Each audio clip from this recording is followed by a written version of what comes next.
ಅಥ್ರೈಟಿಸ್, ರೊಮೆಟೆಡ್ ಅಥ್ರೈಟಿಸು ಇದೆ ನಮಗೆ. ಓಕೆ. ಎಲ್ಲ ವಾಸಿಯಾಗಿದೆ. ಇನ್ನೊಂದು ಸ್ವಲ್ಪ ಇದೆ, ಇನ್ನೊಂದು 5% ಇದೆ ನಮಗಷ್ಟೇ. ನಂದು ಸ್ಲಿಪ್ ಡಿಸ್ಕ್ ಆಗಿದೆ ಮೇಡಮ್, ಸುಮಾರು 18 ವರ್ಷದಿಂದ ಇದೆ. ಇಲ್ಲಿಗೆ ಬಂದ ಮೇಲೆ ಪರವಾಗಿಲ್ಲ. ನಂದು ಇಲ್ಲಿಗೆ ಬಂದಿದ್ದೀನಿ, ಇದು 3ನೇ ಸಲ ಬಂದಿರೋದು ನಾನು.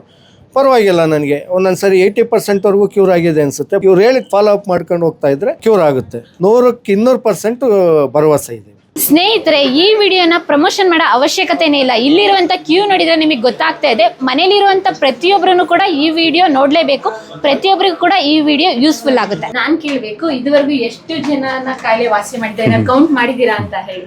ಒಂದು 40,000-50,000 ಜನ ಆಗಿದ್ದಾರೆ. ಓ ಮೈ ಗಾಡ್. ಇಲ್ಲಿ ಮುಖ್ಯವಾಗಿ ಮಂಡಿ ನೋವು ಮತ್ತು ಡಿಸ್ಕ್ ಬಲ್ಸ್, ಸೊಂಟ ನೋವು. ನಾವು ನಂಬೋದು ನಮ್ಮ ಫಾದರ್ ಆಫ್ ಮೆಡಿಸಿನ್ ಹಿಪೋಕ್ರಟಸ್ ಹೇಳಿರೋ ಪ್ರಕಾರ ಫುಡ್ ಈಸ್ ಯುವರ್ ಮೆಡಿಸಿನ್ ಅಂತ. ಸೊ ಆಹಾರವೇ ಪರಮೌಷಧಿ ಅಂತ ಅವ್ರು ಹೇಳಿರೋದು. ಆ ಒಂದು ಪ್ರಿನ್ಸಿಪಲ್ನ ನಂಬ್ತೀವಿ ನಾವು. ಸರ್ಜರಿನ ನಾವು ಸಜೆಸ್ಟ್ ಮಾಡಲ್ಲ. ನಾನು ಓದಿರೋದು ಫಂಕ್ಷನಲ್ ಮೆಡಿಸಿನ್. ಯಾವುದೇ ನೋವಿದ್ರೂ ಕೂಡ ಅದು ನೋವಿಗೆ ಬೇಕಾಗಿರ್ತಕ್ಕಂಥ ಒಂದು ಇಂಜೆಕ್ಷನ್ ಕೊಡ್ತೀವಿ. ಜನಗಳಿಗೆ ಒಂದು ಡೌಟ್ ಇರುತ್ತೆ, ಆಪರೇಷನ್ ಇಲ್ದಲೇ ನಿಜವಾಗ್ಲೂ ಕ್ಯೂರ್ ಆಗುತ್ತಾ? ನಮ್ಮ ದೇಹದಲ್ಲಿ ಆಗಿರ್ತಕ್ಕಂಥ ಕೊರತೆಗಳನ್ನ ನೀಗಿಸ್ಕೊಂಡ್ರೆ ಸರಿ ಆಗುತ್ತೆ. ನಾವು ಆಲ್ಮೋಸ್ಟ್ 80% ಆಫ್ ದ ಕೇಸಸ್ ಜನಗಳಿಗೆ ಆಪರೇಷನ್ ಮಾಡ್ಕೊಳಕ್ಕೆ ಇಷ್ಟ ಇರಲ್ಲ. ಚಿತ್ರದುರ್ಗದಲ್ಲಿ ತೋರಿಸ್ತಾ ಇದ್ದೆ, ಅಲ್ಲೇನು ವಾಸಿ ಆಗಿರಲಿಲ್ಲ. ಅದಕ್ಕೆ ಇಲ್ಲಿ ಯೂಟ್ಯೂಬ್ ನೋಡಿ ಇಲ್ಲಿಗೆ ಬಂದೆ. ಪರವಾಗಿಲ್ವಾ? ಇಲ್ಲಿ ಚೆನ್ನಾಗಾಗಿದೆ. ನಿಮ್ಮ ವಯಸ್ಸು ಇವಾಗ 60. ನೀವೇನಾದರೂ ಮಂಡಿ ನೋವು, ಮೈಕೈ ನೋವು ಅಥವಾ ಮೂಳೆ ನೋವು ಯಾವುದಾದ್ರೂ ನೋವಿನಿಂದ ಬಳಲ್ತಾ ಇದ್ರೆ ಒಂದ್ಸಲ ಈ ಹಾಸ್ಪಿಟಲ್ಗೆ ವಿಸಿಟ್ ಮಾಡಿ. ಸ್ನೇಹಿತರೆ, ಬೊಮ್ಮನಹಳ್ಳಿ ಅಂತ ಬಿಸಿಯೆಸ್ಟ್ ಏರಿಯಾದಲ್ಲಿ ಒಂದು ಹಾಸ್ಪಿಟಲ್ ಹುಡ್ಕೊಂಡ್ ಬಂದಿದ್ದೀನಿ. ಆ hospital doctor heal pain cure centre ಅಂತ ಹೇಳಿ. ಇಲ್ಲಿ ಮಾತ್ರೆ ಮತ್ತು ಆಪ್ರೇಷನ್ ಇಲ್ದಲೆ ನಮ್ಮಲ್ಲಿ ಆಗೋಂಥ ಎಲ್ಲ ಪೇನ್ಗಳಿಗೂ ಸೊಲ್ಯೂಷನ್ ಸಿಗುತ್ತೆ. ಮಂಡಿ ನೋವು, ಮೈಕೈ ನೋವು, ಬೆನ್ನು ನೋವು, ಮೂಳೆ ಸೆಳೆತ, ಮೂಳೆ ನೋವು ಎಲ್ಲದಕ್ಕೂ ಕೂಡ ಇಲ್ಲಿ ಶಾಶ್ವತವಾಗಿ ಪರಿಹಾರ ನೀಡ್ತಾರೆ. ಮಾತ್ರೆ ಇಲ್ದಲೆ, ಸರ್ಜರಿ ಇಲ್ದಲೆ ಯಾವ ರೀತಿ ಟ್ರೀಟ್ಮೆಂಟ್ ಕೊಡ್ತಾರೆ, ಬನ್ನಿ ಅವ್ರನ್ನೇ ಮಾತಾಡ್ಸೋಣ. ಸರ್ ನಮಸ್ತೆ. ನಮಸ್ತೆ. ಒಳ್ಳೆ ಕೆಲಸ ಮಾಡ್ತಾ ಇದ್ದೀರಾ. ಹೊರಗಡೆ ಕ್ರೌಡ್ ನೋಡಿ ನಾನು ಜಾತ್ರೆಗೆ ಬಂದಿದ್ದೀನೋ ಅಥವಾ ಹಾಸ್ಪಿಟಲ್ಗೆ ಬಂದಿದ್ದೇನೋ ಅನಿಸ್ಬಿಟ್ಟು ತುಂಬಾ ಖುಷಿ ಆಯ್ತು ಸರ್. ಅದ್ರ ಜೊತೆಗೆ ಇಲ್ಲಿ ಬಂದಾಗ ಯಾವೆಲ್ಲ ಸಮಸ್ಯೆಗಳಿಗೆ ಪರಿಹಾರ ನೀಡ್ತೀರಾ ಸರ್? ಇಲ್ಲಿ ಮುಖ್ಯವಾಗಿ ಮಂಡಿ ನೋವು ಮತ್ತು ಡಿಸ್ಕ್ ಬಲ್ಸ್, ಸೊಂಟ ನೋವು ಮತ್ತು ಸಂಧಿವಾತ ಎಲ್ಲ ಕೀಲು ನೋವುಗಳಿಗೆ ನಾವು ಟ್ರೀಟ್ಮೆಂಟ್ ಕೊಡ್ತೀವಿ. ಮತ್ತು ಅದಕ್ಕೆ ಸಂಬಂಧಪಟ್ಟಂಗೆ AVN, ಹಿಪ್ಪೇನೆ AVN ಇದ್ದರೆ, ಮತ್ತು ಕುತ್ತಿಗೆ ನೋವು, ಡಿಸ್ಕ್ ಬಲ್ಸ್, ಸ್ಪಾಂಡಿಲೋಸಿಸು, ಸಯಾಟಿಕಾ ಎಲ್ಲದಕ್ಕೂ ಟ್ರೀಟ್ಮೆಂಟ್ ಕೊಡ್ತೀವಿ. ಅಂದ್ರೆ ನಿಮ್ಮಲ್ಲಿ ಚಿಕಿತ್ಸೆ ಯಾವ ರೀತಿ ಇದೆ ಸರ್? ಯಾವ ರೀತಿ ಚಿಕಿತ್ಸಾ ವಿಧಾನ ಇದೆ? ಮುಖ್ಯವಾಗಿ ನಾವು ನಂಬೋದು ನಮ್ಮ ಫಾದರ್ ಆಫ್ ಮೆಡಿಸಿನ್ ಹಿಪೋಕ್ರಟಸ್ ಹೇಳಿರೋ ಪ್ರಕಾರ ಫುಡ್ ಈಸ್ ಯುವರ್ ಮೆಡಿಸಿನ್ ಅಂತ. ಸೊ ಆಹಾರವೇ ಪರಮೌಷಧಿ ಅಂತ ಅವ್ರು ಹೇಳಿರೋದು. ಆ ಒಂದು ಪ್ರಿನ್ಸಿಪಲ್ನ ನಂಬ್ತೀವಿ. ನಮ್ಮ ದೇಹದಲ್ಲಿ ಮಂಡಿ ನೋವು ಆಗ್ಬೋದು ಅಥವಾ ಡಿಸ್ಕ್ ಬಲ್ಜ್ ಆಗ್ಬೋದು ಅಥವಾ ಯಾವುದೇ ಒಂದು ಸಮಸ್ಯೆಗಳಾಗ್ಬೋದು, ಅದು ಬರೋದಕ್ಕೆ ಮುಖ್ಯ ಕಾರಣ ಬಂದು ನಮ್ಮ ಆಹಾರದಲ್ಲಿ ಆಗಿರ್ತಕ್ಕಂಥ ವ್ಯತ್ಯಾಸಗಳು, ನಮ್ಮ ಇನ್ಫ್ಲಮೇಷನ್ ನಮ್ಮ ದೇಹದಲ್ಲಿ ಜಾಸ್ತಿ ಇರೋದು, ಮತ್ತು ಮುಖ್ಯವಾಗಿ ವೀಕ್ನೆಸ್ ಆಗೋದು. ಇನ್ಫ್ಲಮೇಷನ್ನು ಮತ್ತು ಟಾಕ್ಸಿನ್ಸ್ ಅಕ್ಯುಮಿಲೇಟ್ ಆದರೆ ನ್ಯೂಟ್ರಿಷನ್ಸ್ ಬಾಡಿ ಒಳಗಡೆ ಕಡಿಮೆ ಆಗುತ್ತೆ. ಎಲ್ಲ ನ್ಯೂಟ್ರಿಯೆಂಟ್ಸ್, ವಿಟಮಿನ್ಸ್, ಮಿನರಲ್ಸ್ ಎಲ್ಲನೂ ಕಡಿಮೆ ಆಗುತ್ತೆ. ಆಗ ಬೋನ್ ಪೇನ್ ಬರೋ ಸ್ಟಾರ್ಟ್ ಆಗುತ್ತೆ, ಡಿಸ್ಕ್ ಬಲ್ಜ್ ಆಗೋ ಸ್ಟಾರ್ಟ್ ಆಗುತ್ತೆ, ಮತ್ತು ಮಂಡಿ ನೋವಲ್ಲಿ ಮಂಡಿನ ಒಳಗಡೆ ಆರ್ಥರೈಟಿಸ್ ಬರೋಕ್ಕೆ ಸ್ಟಾರ್ಟ್ ಆಗುತ್ತೆ, ಕೀಲು ಎಲ್ಲ ಬರೋಕ್ಕೆ ಸ್ಟಾರ್ಟ್ ಆಗುತ್ತೆ. ಸೊ ಇದನ್ನು ನಾವು ಅವಾಯ್ಡ್ ಮಾಡೋದಕ್ಕೆ ಈ ಅನ್ವಾಂಟೆಡ್ ಫುಡ್ಗಳನ್ನ ಸ್ಟಾಪ್ ಮಾಡಿಸ್ತೀವಿ. ಫಸ್ಟು ಪಥ್ಯದಲ್ಲಿ ಈ ಕಾಫಿ, ಟೀ, ಗೋಧಿ, ಮೈದಾ ಮತ್ತು ರಿಫೈಂಡ್ ಆಯಿಲು, ರಿಫೈಂಡ್ ಶುಗರ್ನ ನಿಲ್ಲಿಸ್ತೀವಿ. ಮತ್ತು ಹೆಲ್ತಿಯಾಗಿರ್ತಕ್ಕಂಥದ್ದು ಬೂದುಗುಂಬಳಕಾಯಿ ಜ್ಯೂಸು, ನಲ್ಲಿಕಾಯಿ ಜ್ಯೂಸು, ಕೊತ್ತಂಬರಿ ಸೊಪ್ಪಿನ ಜ್ಯೂಸು, ತೆಂಗಿನಕಾಯಿ ತಿನ್ನೋಕೆ ಹೇಳ್ತೀವಿ, ತೆಂಗಿನ ಎಣ್ಣೆ ಯೂಸ್ ಮಾಡೋಕ್ಕೆ ಹೇಳ್ತೀವಿ, ಅಡಿಗೆಗೆ ತುಪ್ಪ ಯೂಸ್ ಮಾಡೋಕ್ಕೆ ಹೇಳ್ತೀವಿ, ಬೆಣ್ಣೆ ಯೂಸ್ ಮಾಡೋಕ್ಕೆ ಹೇಳ್ತೀವಿ. ಈ ಥರ ನ್ಯೂಟ್ರಿಷಸ್ ಫುಡ್ ಇದನ್ನ ಮಾಡ್ತೀವಿ ಒಂದು. ಆಮೇಲೆ ನಮ್ಮ ದೇಹದಲ್ಲಿ ಆಗಿರ್ತಕ್ಕಂಥ ಆಲ್ರೆಡಿ ಆಗಿರ್ತಕ್ಕಂಥ ಡ್ಯಾಮೇಜ್ಗೆ ನಾವು ರೆಡಿ ಮಾಡೋದಕ್ಕೆ, ಟಾಕ್ಸಿನ್ಸ್ ಮಾಡೋದಕ್ಕೆ ಡಿಟಾಕ್ಸಿಫಿಕೇಷನ್ ಇಂಜೆಕ್ಷನ್ ಕೊಡ್ತೀವಿ, ವಿಟಮಿನ್ ಸಿ ಇಂಜೆಕ್ಷನ್ಸು ಪ್ಲಸ್ ಸಪ್ಲಿಮೆಂಟೇಷನ್ಸ್ ಕೊಡ್ತೀವಿ. ವಿಟಮಿನ್ಸ್, ಮಿನರಲ್ಸ್ ಜಾಸ್ತಿ ಸಪ್ಲಿಮೆಂಟ್ಸ್ ಕೊಡೋದ್ರ ಮುಖಾಂತರ ನಮ್ಮ ದೇಹನ ಒಂದು ಬ್ಯಾಲೆನ್ಸ್ ತಂದು ಅದನ್ನು ವಾಸಿ ಮಾಡ್ತಾ ಇದ್ದೀವಿ. ಅಂದ್ರೆ ಯಾವ ರೀತಿಯಾಗಿ ಟ್ರೀಟ್ಮೆಂಟ್ ಕೊಡ್ತೀರಾ ಸರ್? ಬರೀ ಫುಡ್ ಅಲ್ಲೇ ಕಂಟ್ರೋಲ್ ಮಾಡ್ತೀರಾ? ಅಲ್ಲಿ ನೋಡಿದೆ ನೀವು ಹಾಸ್ಪಿಟಲ್ಸ್ ವಿತೌಟ್ ಸರ್ಜರಿ ನಾವು ಮಾಡ್ತೀವಿ. ಕರೆಕ್ಟ್. ನಾವು ಸರ್ಜರಿನ ನಾವು ಸಜೆಸ್ಟ್ ಮಾಡಲ್ಲ.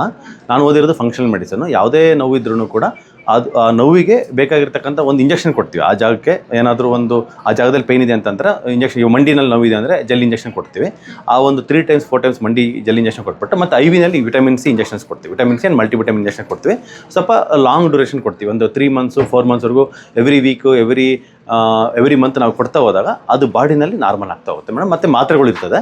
ಮಾತ್ರೆಗಳಲ್ಲಿ 95% ಆಫ್ ದ ಮಾತ್ರೆಗಳು ಬಂದು ಎಲ್ಲ ಸಪ್ಲಿಮೆಂಟೇಷನ್ಸ್, ವಿಟಮಿನ್ಸ್ ಮತ್ತು ಮಿನರಲ್ಸ್ ಇರುತ್ತೆ ಮೇಡಮ್. ಎಷ್ಟು ವರ್ಷದಿಂದ ಮಾಡ್ತಾ ಇದ್ದೀರಾ ಇದು? ಆಲ್ರೆಡಿ ನಾನು 2000 ನನ್ನ ಬನ್ನೇರ್ಘಟ್ಟ ರೋಡಲ್ಲಿ ಬ್ರಾಂಚ್ ಇತ್ತು. 2018ಇಂದ ಸ್ಟಾರ್ಟ್ ಮಾಡಿದ್ದು.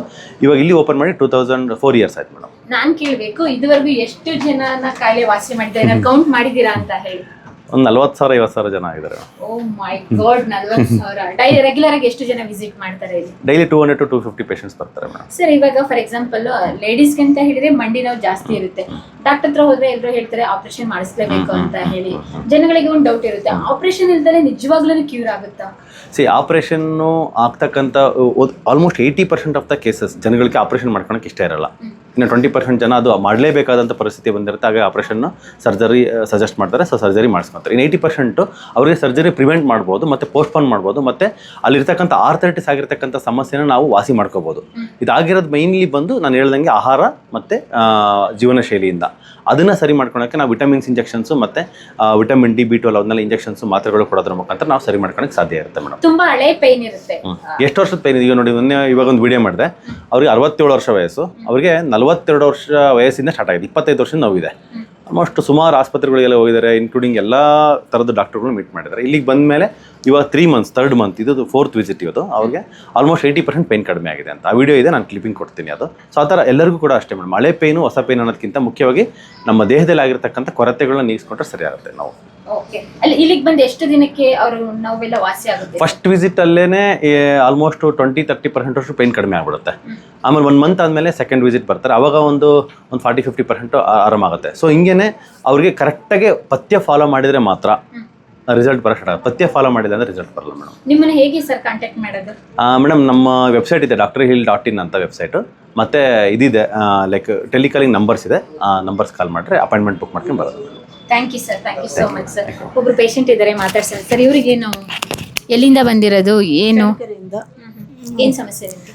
ಮಂಡಿ ನೋವು, ಆಮೇಲೆ ಸ್ಪೈನಲ್ ಕಾರ್ಡ್ ಸ್ವಲ್ಪ ಅಥ್ರೈಟಿಸ್, ರೊಮೆಟೆಡ್ ಅಥ್ರೈಟಿಸು ಇದೆ ನಮಗೆ. ಓಕೆ, ಎಲ್ಲ ವಾಸಿಯಾಗಿದೆ. ಇನ್ನೊಂದು ಸ್ವಲ್ಪ ಇದೆ, ಇನ್ನೊಂದು 5% ಇದೆ ನಮಗಷ್ಟೇ. ಹಂಗಾದ್ರೆ ಎಷ್ಟು ದಿನದಿಂದ ಇಲ್ಲಿ ಬರ್ತಾ ಇದ್ದೀರಿ? ಫಸ್ಟ್ ಟೈಮ್ ಅಲ್ಲ? ಇಲ್ಲ, ವರ್ಷ ಆಯಿತು. 95% ಆಗಿದೆ. ಇದ್ರಿಗೂ ಮುಂಚೆ ಬೇರೆ ಹಾಸ್ಪಿಟಲ್ ಎಲ್ಲ ತೋರಿಸ್ತಾ ಇದ್ರಾ? ಚಿತ್ರದುರ್ಗದಲ್ಲಿ ತೋರಿಸ್ತಾ ಇದ್ದೆ, ಅಲ್ಲೇನು ವಾಸಿ ಆಗಿರಲಿಲ್ಲ. ಅದಕ್ಕೆ ಇಲ್ಲಿ ಯೂಟ್ಯೂಬ್ ನೋಡಿ ಇಲ್ಲಿಗೆ ಬಂದೆ. ಪರವಾಗಿಲ್ವಾ? ಇಲ್ಲಿ ಚೆನ್ನಾಗಾಗಿದೆ. ನಿಮ್ಮ ವಯಸ್ಸು ಇವಾಗ 60 ಮಂಡಿ ನೋವು ಬಂದಿದೆ. ಆದರೆ ಬೇರೆ ಬೇರೆ ಭಾಗದಲ್ಲೆಲ್ಲ ತೋರಿಸ್ಕೊಂಡು ಬಂದಿದ್ದಾರೆ. ಇನ್ನೊಂದು ವಿಷಯ, ಇವ್ರು ಬಂದಿರೋ ಚಿತ್ರದುರ್ಗದ ಚಳ್ಳಕೆರೆಯಿಂದ ಇಲ್ಲಿಗೆ ಬಂದಿದ್ದಾರೆ. ಅಂದರೆ ಕರ್ನಾಟಕದಾದ್ಯಂತ ಇಲ್ಲಿಗೆ ಬಂದರೆ ಮಂಗಳೂರು, ಬೀದರ್, ಗುಲ್ಬರ್ಗ ಎಲ್ಲ ಕಡೆ ಬರುತ್ತೆ, ಹುಬ್ಳಿ. ಓಕೆ, ನೀವೇನಾದರೂ ಮಂಡಿ ನೋವು, ಮೈಕೈ ನೋವು ಅಥವಾ ಮೂಳೆ ನೋವು ಯಾವುದಾದ್ರೂ ನೋವಿನಿಂದ ಬಳಲ್ತಾ ಇದ್ದರೆ ಒಂದ್ಸಲ ಈ ಹಾಸ್ಪಿಟಲ್ಗೆ ವಿಸಿಟ್ ಮಾಡಿ. ವಿಸಿಟ್ ಮಾಡೋಕ್ಕಾಗಿಲ್ಲ ಅಂತ ಹೇಳಿ ವೆಬ್ಸೈಟ್ ಕೊಟ್ಟಿರ್ತೀನಿ, ಮತ್ತು ಒಂದ್ಸತಿ ಕಾಲ್ ಮಾಡ್ಕೊಂಡು ಬನ್ನಿ, ಯಾಕೆಂದರೆ ಸರ್ ಯಾವಾಗಲೂ ಬ್ಯುಸಿ ಆಗಿರ್ತಾರೆ. ಈ ಹಾಸ್ಪಿಟಲ್ನ ಪ್ರಮೋಷನ್ ಮಾಡೋ ಅವಶ್ಯಕತೆ ಇಲ್ಲ, ಯಾಕೆ ಅಂದರೆ ನೀವೇ ನೋಡ್ಬೋದು ಇಲ್ಲಿ ಜನ ನೋಡಿ ನಾನೇ ದಂಗಾಗೋದೆ. ಜನಗಳಿಗೆ ಯೂಸ್ ಆಗಲಿ, ಯಾರೆಲ್ಲ ಜೀವನ ಪರ್ಯಂತ ನೋವುಗಳಿಂದ ಬಳಲ್ತಾ ಇದ್ದಾರೆ ಅವ್ರಿಗೆ ಯೂಸ್ ಆಗಲಿ ಅಂತಲೇ ನಾನು ಬೊಮ್ಮನಹಳ್ಳಿಗೆ ಈ ಹಾಸ್ಪಿಟಲ್ ಹುಡ್ಕೊ ಬಂದಿದ್ದೀನಿ. ನಿಮ್ಮ ಮನೇಲಿ ಅಥವಾ ನಿಮ್ಮ ಫ್ರೆಂಡ್ಸು, ಫ್ಯಾಮಿಲಿಲಿ ಯಾರೆಲ್ಲ ಮಂಡಿ ನೋವು, ಮೈಕೈ ನೋವು, ಬೆನ್ನು ನೋವು, ಸೊಂಟ ನೋವು, ಕತ್ತು ನೋವಿನಿಂದ ಬಳಲ್ತಾ ಇರ್ತೀರ ಅವ್ರಿಗೆ ಈ ವಿಡಿಯೋನ ತಪ್ಪದೆ ಶೇರ್ ಮಾಡಿ. ಸಾಧ್ಯವಾದಷ್ಟು ಬಿಡುವು ಮಾಡಿಕೊಂಡು ಬಂದು ಒಂದ್ಸಲ ವಿಸಿಟ್ ಮಾಡಿ. ನಿಮ್ಮನ್ನು ನೋಡಿದೆ, ಡಿಜಿಟಲ್ ಮಾಧ್ಯಮ ಭಾಳ ನೋಡ್ತಾ ಇದ್ದೀನಿ, ಫಾಲೋ ಆಗಿದ್ದೀನಿ. ಓಕೆ ಓಕೆ ಓಕೆ, ಎಲ್ಲಿಂದ ಬಂದಿರೋದು ನೀವು? ಟಿಪ್ಟೂರಿಂದಲ್ಲ? ಓಕೆ, ಸರಿ. ಸ್ನೇಹಿತರೆ, 18 ವರ್ಷದಿಂದ ಸ್ಲಿಪ್ ಡಿಸ್ಕ್ ಆಗಿದೆ. ಆ ಪೇಷಂಟ್ ನನ್ನ ಜೊತೆ ಇದ್ದಾರೆ, ಬನ್ನಿ ಅವ್ರನ್ನ ಮಾತಾಡಿಸ್ತೀನಿ. ನಂದು ಸ್ಲಿಪ್ ಡಿಸ್ಕ್ ಆಗಿದೆ ಮೇಡಮ್, ಸುಮಾರು 18 ವರ್ಷದಿಂದ ಇದೆ. ಇಲ್ಲಿಗೆ ಬಂದ ಮೇಲೆ ಪರವಾಗಿಲ್ಲ. ನಾನು ತುಮಕೂರು ಡಿಸ್ಟ್ರಿಕ್ಕು ತಿಪ್ಟೂರು ತಾಲೂಕಿಂದ ಬಂದಿದ್ದೀನಿ. ನಾನು ಇದು ಯೂಟ್ಯೂಬ್ನಲ್ಲಿ ಭಾಳ ನೋಡ್ತಾ ಇದ್ದೆ. ನೋಡೋಣ ಒಂದು ಸರಿ ಹೋಗೋಣ ಅಂದೆ. ಆಮೇಲೆ ಕೆಲವರು ಹೇಳಿದ್ರು ಫೋನ್ನಲ್ಲಿ ಇಲ್ಲಿಗೆ ಹೋಗಿ ಚೆನ್ನಾಗಿದೆ ಆಗುತ್ತೆ ಅಂತ. ಇಲ್ಲಿಗೆ ಬಂದಿದ್ದೀನಿ, ಇದು 3ನೇ ಸಲ ಬಂದಿರೋದು ನಾನು. ಪರವಾಗಿಲ್ಲ, ನನಗೆ ಒಂದೊಂದು ಸರಿ 80%ವರೆಗೂ ಕ್ಯೂರ್ ಆಗಿದೆ ಅನಿಸುತ್ತೆ. ಬಟ್ ನಾವೇ ಕೆಲವೊಂದರಲ್ಲಿ ಜಾಸ್ತಿ ಏಟ್ ಮಾಡ್ಕೊತೀವಿ ಕೆಲಸ ಮಾಡ್ಬೇಕಾದ್ರೆ. ಹೇಳ್ದಂಗೆ ಈ ಟ್ಯಾಕ್ಟ್ರು ಅವೆಲ್ಲ ಓಡಿಸ್ತೀವಿ ನಾವು, ರೈತರು, ನಾನು ವ್ಯವಸಾಯ. ಆದ್ದರಿಂದ ಒಂದು ಸ್ವಲ್ಪ ಪೇಯ್ನ್ ಬರುತ್ತೆ. ಆವಾಗ ಏನು ಮಾಡ್ತೀವಿ, ಎಕ್ಸಸೈಸ್ ಮಾಡೋದು ಒಂದು ಸ್ವಲ್ಪ ಆದಷ್ಟು ಕಂಟ್ರೋಲ್ ಮಾಡ್ಕೊತೀವಿ. ರೆಸ್ಟ್ ಮಾಡಿದ್ರೆ ಕರೆಕ್ಟಾಗಿ ಆಗುತ್ತೆ. ಇವ್ರು ಹೇಳಿದ ಫಾಲೋ ಅಪ್ ಮಾಡ್ಕೊಂಡು ಹೋಗ್ತಾ ಇದ್ರೆ ಕ್ಯೂರ್ ಆಗುತ್ತೆ. ನನಗೆ ಈಗಲೇ ಭಾಳ ಅನ್ನಿಸ್ತಾ ಇದೆ, ಮೆಂಟಲಿನೂ ಅನ್ನಿಸ್ತಾ ಇದೆ. ಇವರು ಒಂದು ಸ್ವಲ್ಪ ಟಚ್ ಮಾಡಿ ಮಾತುಕತೆ ಆಡೋದು ಇದರಲ್ಲೆಲ್ಲ ಮಾಡೋದ್ರಿಂದ ಪರವಾಗಿಲ್ಲ, ನಾನು ಚೆನ್ನಾಗಿ ಆಗ್ತೀನಿ, ನಂದು ಡಿಸ್ಕ್ ಪ್ರಾಬ್ಲಮ್ಮು, ನರ್ವ್ಸ್ ಪ್ರಾಬ್ಲಮ್ ಇರೋದೆಲ್ಲ ಕ್ಯೂರ್ ಆಗುತ್ತೆ ಅನ್ನಿಸ್ತು. ಮನ್ಸಿಗೆ ಭಾಳ ಅನಿಸಿದೆ ನನಗೆ. ಅಷ್ಟು ನಂಬಿಕೆ ಬಂದಿದೆ? ಖಂಡಿತ ನಂಬಿಕೆ ಬಂದಿದೆ. ಪೈನ್ ಇರೋರಿಗೆ ರೆಫರ್ ಮಾಡ್ತಾರೆ ಈ ಹಾಸ್ಪಿಟಲ್? ಖಂಡಿತ ಮೇಡಮ್, ಭಾಳ ಜನಕ್ಕೆ ಹೇಳ್ತಾ ಇದ್ದೀನಿ. ಈಗ ನಿಂದು ಹೆಂಗೆ ಕರ್ಕೊಂಡು ಹೋಗುಂತಾರೆ, ತಡಿಯಪ್ಪ ನಂದು ಒಂದು ಸ್ವಲ್ಪ ಟ್ರೀಟ್ಮೆಂಟ್ ಕೊಡಿಸ್ತಿರ್ತೀನಿ. ಇಲ್ಲಿ ಕರ್ಕೊಂಬಂದ್ರೆ ಅವ್ರಿಗೆಲ್ಲ ಅದು ಇದು ಅಂತ ತೋರಿಸ್ಬೇಕು. ಈಗ ನನಗೆ ಮತ್ತೆ ಟ್ರೀಟ್ಮೆಂಟ್ ಹಾಕ್ಸ್ಕೋಬೇಕಲ್ಲ, ಇದರಿಂದ ಒಂದು ಸ್ವಲ್ಪ ವೆಯ್ಟ್ ಮಾಡಿಸ್ತಾ ಇದ್ದೀನಿ ಅಷ್ಟೇ. ನಾನು ಭಾಳ ಜನಕ್ಕೆ ಕರ್ಕೊಂಬಂದು ತೋರಿಸ್ತೀನಿ, ಹೇಳಿದ್ದೀನಿ, ಭಾಳ ಜನಕ್ಕೆ ಹೇಳಿದ್ದೀನಿ ಈ ಥರ ಬನ್ನಿ, ಇಲ್ಲಾಗುತ್ತೆ, ಕ್ಯೂರ್ ಆಗುತ್ತೆ ಅಂತ. ನನಗೂ 100% ಭರವಸೆ ಇದೆ. ಸ್ನೇಹಿತರೆ, ಈ ವಿಡಿಯೋನ ಪ್ರಮೋಷನ್ ಮಾಡೋ ಅವಶ್ಯಕತೆನೇ ಇಲ್ಲ. ಇಲ್ಲಿರುವಂಥ ಕ್ಯೂ ನೋಡಿದರೆ ನಿಮಗೆ ಗೊತ್ತಾಗ್ತಾ ಇದೆ. ಮನೇಲಿರುವಂಥ ಪ್ರತಿಯೊಬ್ಬರೂ ಕೂಡ ಈ ವಿಡಿಯೋ ನೋಡಲೇಬೇಕು. ಪ್ರತಿಯೊಬ್ಬರಿಗೂ ಕೂಡ ಈ ವಿಡಿಯೋ ಯೂಸ್ಫುಲ್ ಆಗುತ್ತೆ. ಹೊರಗಡೆ ಕ್ರೌಡ್ ನೋಡಿದೆ ಎಷ್ಟು ಜನ ಬರ್ತಾರೆ ಅಂತ ಇವಾಗ ಗೊತ್ತಾಗ್ತಾ ಇದೆ. ನಿಮ್ಮ ಹಾಸ್ಪಿಟಲ್ನ ಪ್ರಮೋಷನ್ ಮಾಡೋ ಅವಶ್ಯಕತೆನೇ ಇಲ್ಲ. ತುಂಬ ಜನ ಹೇಳ್ತಾ ಇದ್ರು, ತುಂಬ ಜನಕ್ಕೆ ನಾನು ಉತ್ತರ ಕರ್ನಾಟಕದಾದ್ಯಂತ ಟ್ರಾವೆಲ್ ಮಾಡ್ಬೇಕಾದ್ರೆ ಎಲ್ಲ ಹೇಳ್ತಾ ಇದ್ದಿದ್ದು ಒಂದೇ ಪ್ರಶ್ನೆ, ನನಗೆ ತುಂಬ ಪೈನ್ ಇದೆ, ಅಂದರೆ ಬ್ಯಾಕ್ ಪೈನು, ಲೆಗ್ ಪೈನು, ಮಂಡಿ ನೋವು ಇದೆಲ್ಲ ಬಂದಿದೆ, ಯಾವ್ದಾರೊಂದು ಬೆಸ್ಟ್ ಹಾಸ್ಪಿಟಲ್ ಇದೆ ಸಜೆಷನ್ ಮಾಡಿ ಅಂತ. ಅದ್ರಲ್ಲಿ ಬೆಂಗಳೂರು ಸುತ್ತಮುತ್ತ ನಾನು ಹೋದಾಗಲೂ ಕೂಡ ಹೇಳ್ತಾ ಇದ್ರು. ಹಾಗಾಗಿ ನಾನು ಯೂಟ್ಯೂಬಲ್ಲಿ ಮತ್ತು ಫೇಸ್ಬುಕ್ಕಲ್ಲೆಲ್ಲ ವಿಡಿಯೋ ನೋಡಬೇಕಾದ್ರೆ ನಿಮ್ಮ ಹಾಸ್ಪಿಟಲ್ ಪಾಪಪ್ ಆಯಿತು. ಯಾಕೆ ಹೋಗಬಾರ್ದು ಅಂತ ಹೇಳಿದಾಗ ನಿಮ್ಮ ಟೀಮ್ನ ಕಾಂಟ್ಯಾಕ್ಟ್ ಮಾಡಿದಾಗ, ಬನ್ನಿ ಮೇಡಮ್, ಡಾಕ್ಟರ್ ಯಾವಾಗಲೂ ಬ್ಯುಸಿಯಾಗಿರ್ತಾರೆ, ನೀವೇ ಅವ್ರನ್ನ ಫ್ರೀ ಮಾಡ್ಕೊಂಡು ಮಾತಾಡಿಸ್ಬೇಕಂತ ಹೇಳಿದರು. ಇಲ್ಲಿ ಬಂದಾಗ ಗೊತ್ತಾಯಿತು ನೀವು ಎಷ್ಟು ಬ್ಯುಸಿಯಾಗಿದ್ದೀರಾ ಅಂತ. ಊಟ ಮಾಡೋಕ್ಕೆ, ಕಾಫಿ ಟೀ ಕುಡಿಯೋಕ್ಕೆ ಟೈಮ್ ಸಿಗುತ್ತೆ ಇಲ್ವಾ ಗೊತ್ತಿಲ್ಲ. ಮತ್ತು ಇನ್ನೊಂದು ಪ್ರಶ್ನೆ ಅಂತ ಹೇಳಿದರೆ, ಇದು ನಮ್ಮ ವಿಡಿಯೋ ನೋಡ್ತಾರೆ ಒಂದು ಕಾಡುತ್ತೆ. ಏನಂತ ಹೇಳಿದರೆ, ಇಷ್ಟೊಂದು ಕ್ರೌಡ್ ಇದೆ, ಇಂಥ ಐಫೈ ಹಾಸ್ಪಿಟಲ್ ಮಾಡಿದ್ದಾರೆ, ಅದರಲ್ಲೂ ಕೂಡ ಹಾಟ್ಸ್ಪಾಟಲ್ಲಿ ಮಾಡಿದ್ದಾರೆ, ಬೊಮ್ಮನಹಳ್ಳಿ ಅಂತ ಹಾಟ್ಸ್ಪಾಟಲ್ಲಿ. ಟ್ರೀಟ್ಮೆಂಟ್ಗೆ ಹೋದರೆ ಖರ್ಚು ಜಾಸ್ತಿ ಆಗಿರುತ್ತೆ, ಹೇಗೆ ಏನು ಜನಸಾಮಾನ್ಯರಿಗೂ ಕೂಡ ಏನಾದ್ರು ಎಟ್ಕುತ್ತಾ ಇಲ್ಲಿ ಟ್ರೀಟ್ಮೆಂಟ್ ತೊಗೋಬೋದಾ ಅಂತ ಹೇಳಿ. ಎಸ್ ಮ್ಯಾಮ್, ಈಗ ನಾವು ಮುಖ್ಯವಾಗಿ ಈಗ ಸರ್ಜರಿ ಕಾಸ್ಟ್ ಒಂದ್ಸರಿ ಸರ್ಜರಿ ಅಂತ ಹೋದರೆ 3 ಲಕ್ಷ 5 ಲಕ್ಷ ಅಪ್ ಟು 8 ಲ್ಯಾಕ್ಸ್ವರೆಗೂ ಇದಾಗುತ್ತೆ. ಸೊ ಹಾಗಾಗಿ ಅದಕ್ಕೆ ಕಂಪೇರ್ ಮಾಡಿದ್ರೆ ನಾಟ್ ಇವನ್ 10% 20% ಕಾಸ್ಟು ಆಗಲ್ಲ ಮೇಡಮ್ ಸರ್ಜರಿ ಲೈಕ್ ಈ ಟ್ರೀಟ್ಮೆಂಟ್ಗೆ. ಸೊ ಬಟ್ಟು ವಿತೌಟ್ ಸರ್ಜರಿ ಯಾವುದೂ ನೈಫ್ ಏನು ಮಾರ್ಕ್ ಇಲ್ದಂಗೆ, ಸೊ ನ್ಯಾಚುರಲ್ ಆಗಿ ಹೆಂಗೆ ಕಡಿಮೆ ಮಾಡ್ಕೊಳಕ್ಕಾಗುತ್ತೆ ಆ ಥರ ಮಾಡ್ಕೊಳ್ತಕ್ಕಂಥ ಮೆಥಡು. ಅಮೌಂಟ್ ವೈಸ್ ಬಂದರೆ affordability like not even 10 to 20% of the what the cost ಆ ಥರ ಮೇಡಮ್. Super sir. ಹಾಗಾದರೆ ಇಲ್ಲಿ ಸರ್ಜರಿ ಮಾಡಿಸ್ಕೊಂಡಿರೋರು ಬಂದಿದ್ದಾರಾ, ಕ್ಯೂರ್ ಆಗಿದ್ದಾರೆ ಸರ್? ಆ ಥರ ಉದಾಹರಣೆಗಳನ್ನ ನಾವಿಲ್ಲಿ ನೋಡ್ಬೋದಾ? ಒಂದು 10% of our patients already like ಬೇರೆ ಬೇರೆ ಟ್ರೀಟ್ಮೆಂಟ್ ತೊಗೊಂಡಿರ್ತಾರೆ, ಇಲ್ಲಿ ವಾಸಿ ಆಗಿಲ್ಲ ಅಂತ ಮತ್ತೆ ಇಲ್ಲಿ ಬಂದಿರ್ತಾರೆ ಮೇಡಮ್. ಸರ್, ಸಾಮಾನ್ಯವಾಗಿ ನಾನು ನೋಡ್ದಂಗೆ ಕಂಪ್ಯಾರಿಸನ್ ತೊಗೊಂಡ್ರೆ ಮೇಲು ಫೀಮೇಲ್ ತೊಗೊಂಡ್ರೆ ಫೀಮೇಲ್ಗೆ ಜಾಸ್ತಿ ಎಲ್ಲ ಪೇನ್ಗಳು ಯಾಕೆ ಬರುತ್ತೆ ಸರ್? ಮ್ಯಾಮ್, ಫೀಮೇಲ್ಗೆ ಯಾಕಂತಂದರೆ ಅವರು ಜಾಸ್ತಿ ಟೀ ಕಾಫಿ ಕುಡಿತಾರೆ, ಜಾಸ್ತಿ ಟೀ ಕಾಫಿ ಕುಡಿತಾರೆ ಕಂಪೇರ್ ಟು ಮೆನ್ನ. ಮತ್ತು ಅವರಿಗೆ ಟೈಮ್ ಪಾಸ್ ಮಾಡೋದಕ್ಕೆ ಒಂದೇನಾದರೂ ಒಂದು ಮಂಚಿಂಗ್ ಜಾಸ್ತಿ, ಜಂಕ್ ಫುಡ್ ಜಾಸ್ತಿ ಯೂಸ್ ಮಾಡ್ತಾರೆ. ಸರಿ, ಡಯಟ್ ಅಂತ ಫಿಕ್ಸ್ ಆಗಿಬಿಟ್ರೆ ಅವ್ರ ಥರ ಡಯಟ್ ಮಾಡೋರು ಯಾರಿಲ್ಲ. ನಮ್ಮ ಹಾಸ್ಪಿಟ್ಲಿಗೆ ಜಾಸ್ತಿ 70% ಬಂದಿರೋದೇ ಫೀಮೇಲ್ ಪೇಷಂಟ್ಸು.